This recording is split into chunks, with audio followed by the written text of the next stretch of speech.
उस समय सरदार वल्लभ भाई पटेल भारत के उप प्रधानमंत्री के पद पर आसीन थे। उन्होंने उस समय पाकिस्तान को बसाने के लिए 550 करोड़ रुपए बंटवारे के समय दिए थे। पाकिस्तान की ओर से मुद्दा कश्मीर को लेकर गरमाया हुआ था। 12 जनवरी 1948 को हुई प्रेस कॉन्फ्रेंस से पहले सरदार पटेल ने अपने एक बयान में कहा था कि हम कश्मीर को लेकर एग्रीमेंट पर बात करेंगे, लेकिन भारत सरकार ने इसके लिए कोई फिक्स तारीख या पेमेंट का प्रावधान नहीं रखा था। मैं बात खुले शब्दों में कहना चाहूंगा कि जब तक कश्मीर मसले का हल नहीं होगा, हम बाकी भुगतान नहीं करेंगे, क्योंकि सरदार वल्लभ भाई पटेल जानते थे कि बकाया राशि रोके जाने के बिना पाकिस्तान भारत और कश्मीर मुद्दे का हल नहीं निकालेगा। आग बुझाने के दो ही तरीके हैं, या तो उस पर पानी डाला जाए या उसे ईंधन न दिया जाए। भारतीय सेना कश्मीर मुद्दे पर लड़ने के लिए सक्षम थी, वही भारत सरकार पैसा रोककर ईंधन रोकने वाला काम कर दिया था। ये दंगों को रोकने का और शांति फैलाने का सबसे आसान तरीका था। लाल बहादुर शास्त्री जी जब प्रधानमंत्री थे, उन्होंने उस समय भारतीय सेना को लाहौर तक कूच करने का आदेश दिए जाने का मन बना लिया था। उस समय गांधी जी दिल्ली में थे, जो भारत सरकार की आर्थिक और व्यापारिक नीतियों पर चर्चा कर रहे थे। उन्हें जब इस बात का पता चला तो उन्होंने सरकार के इस निर्णय पर सहमति नहीं जताई और इस पर रोक लगा दी गई। गांधी जी ने सरकार को अहिंसा का पाठ पढ़ाया और गांधी जी ने उस समय भारत सरकार को भूख हड़ताल की धमकी देते हुए दबाव बनाया और कहा कि पाकिस्तान को भुगतान कर दिया जाए। आखिरकार 12 जनवरी 1948 को सरकार को अपना निर्णय वापस लेना पड़ा। लेकिन आप अहिंसा के पुजारी बनकर किसी तरह के अन्याय का साथ देकर समाज पर दबाव नहीं बना सकते। सरदार पटेल ने गांधी जी को समझाया कि वो अपना फैसला वापस ले लें। मौजूदा सिचुएशन में सरदार पटेल को गांधी जी की भूख हड़ताल और हिंसा वाली बात पसंद नहीं आ रही थी। मौलाना आजाद ने अपनी किताब में इस बारे में लिखा है कि 13 जनवरी 1948 को गांधी जी ने भूख हड़ताल शुरू कर दी। परिणाम यह हुआ कि 17 जनवरी को सरकार ने गांधी जी की सारी बातें मान ली और वो पाकिस्तान को बकाया राशि देने के लिए राजी हो गई। साथ ही कश्मीर पर बनाई सरदार पटेल की सभी नीतियां समाप्त हो गईं। भारत सरकार द्वारा 17 जनवरी 1948 को जारी की गई प्रेस रिलीज में लिखा था कि देश की भलाई और गांधी जी की प्रार्थना को ध्यान में रखते हुए भारत सरकार सारे विवादों को भुलाते हुए अपनी ओर से लगाए तमाम नियम कायदे कानून हटाती है। Page number 8। सरकार ने तत्काल गांधी जी की इमेज सुधारने हेतु माहौल तैयार किया और उन्होंने देश के लिए जो किया वो लोगों को याद दिलाते हुए सारी चीजें भुलाने की कोशिश की। सरकार ने तुरंत ही पाकिस्तान को दी जाने वाली शेष राशि के लिए एग्रीमेंट तैयार किया और उसे जमीन पर लागू करने के लिए राशि भेजी। लेकिन कश्मीर का मुद्दा अभी भी जहां का तहां ही था।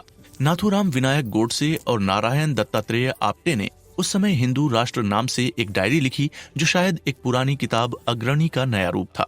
आजादी से पहले, मतलब 15 अगस्त 1947 से पहले ही देश में एक मुस्लिम राष्ट्र की जरूरत महसूस होने लगी थी, जो भारतीयों की आत्मा को लगातार कचोट रही थी। आए दिन न्यूज़पेपर में इसको लेकर वैचारिक मतभेद वाले आर्टिकल छप रहे थे। 12 जनवरी 1948 की खबर है कि गांधी जी ने पाकिस्तान को बकाया राशि दिए जाने हेतु उपवास शुरू कर दिया था और नाथूराम गोडसे इस चीज को अच्छी तरह से जानते थे कि गांधी जी मुसलमानों के हित के लिए हिंदुओं से लड़ने को तैयार हैं।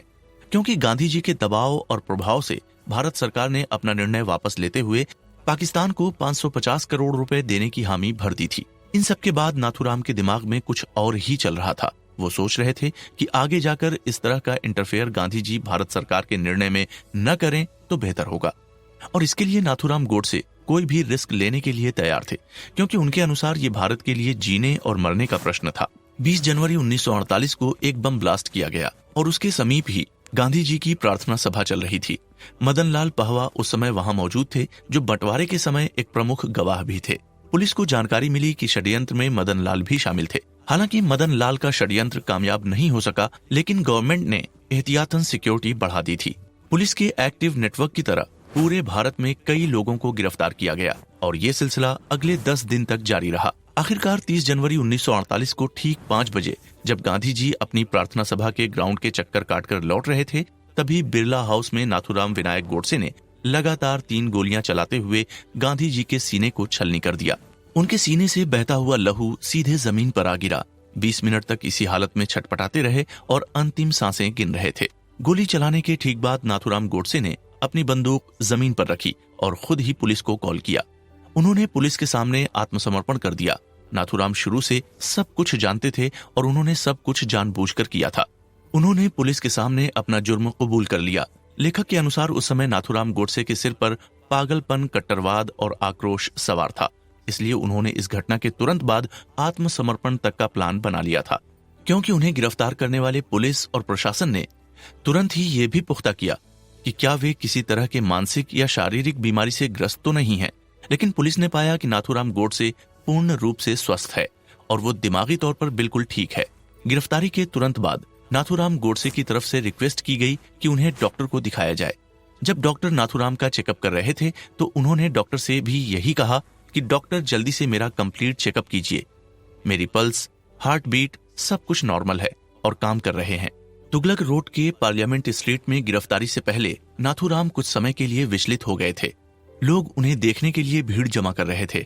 नाथूराम जेल के अंदर आगे पीछे चलते हुए कभी सलाखों के पास आ रहा था तो कभी दीवार के पास जा रहा था। आप सुन रहे हैं गोडसे के द्वारा लिखी किताब why I killed Mahatma Gandhi.